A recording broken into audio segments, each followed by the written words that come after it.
आप देख रहे हैं एक्सप्रेस न्यूज टुडे, सच्ची खबर सब पे नजर।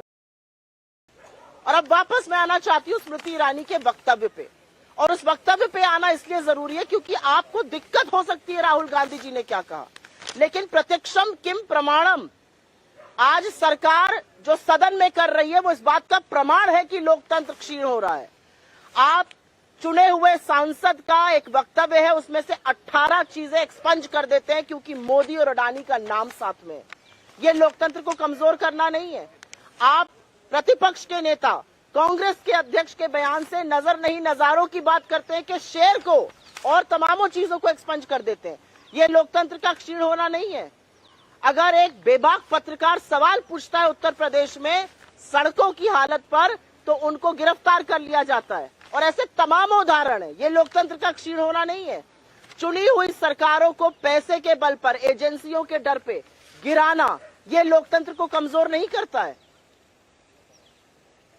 आगे मैं बताती हूँ, लोकतंत्र को कमजोर करने के इतने उदाहरण हैं कि ये लोग कहीं मुंह छिपाए नहीं छिपेंगे। लेकिन स्मृति ईरानी जी क्योंकि ट्रोल मंत्रालय को संभालती थी, उनके ट्रोल मंत्रालय पे खतरा था, उनको लगा कमान हाथ से चली जाएगी, वापस मैदान में कूद पड़ी हैं। मैं उनसे पूछना चाहती हूँ, स्मृति जी, 2019 चुनाव के वक्त आपने कहा था 13 रुपए किलो पे शक्कर मिलेगी।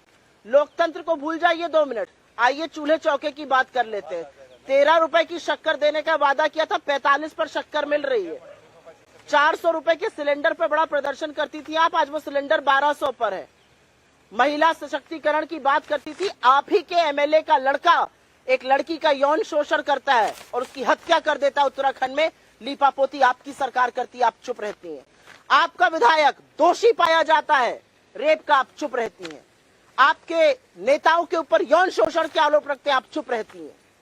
तो ये सिलेक्टिव आउटरीच जो स्मृति ईरानी का है वो सर्वथा गलत है।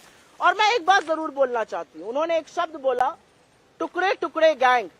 इस देश का पहला टुकड़ा टुकड़ा गैंग तो सावरकर जी थे, और उन्हीं के लोग आज उसको लेकर चल रहे हैं। इस देश के 2 टुकड़े कराकर जिन्ना के साथ मिलकर सावरकर का काम था, और पाकिस्तान और हिंदुस्तान का बंटवारा।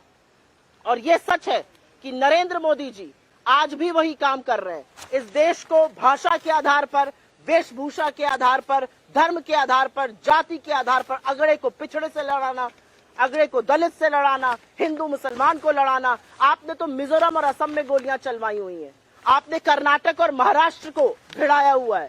अगर ये टुकड़े टुकड़े गैंग नहीं तो असली टुकड़े टुकड़े गैंग के सदस्य और सरगना तो खुद रूलिंग एस्टैब्लिशमेंट और प्रधानमंत्री मोदी उसके लीडर है।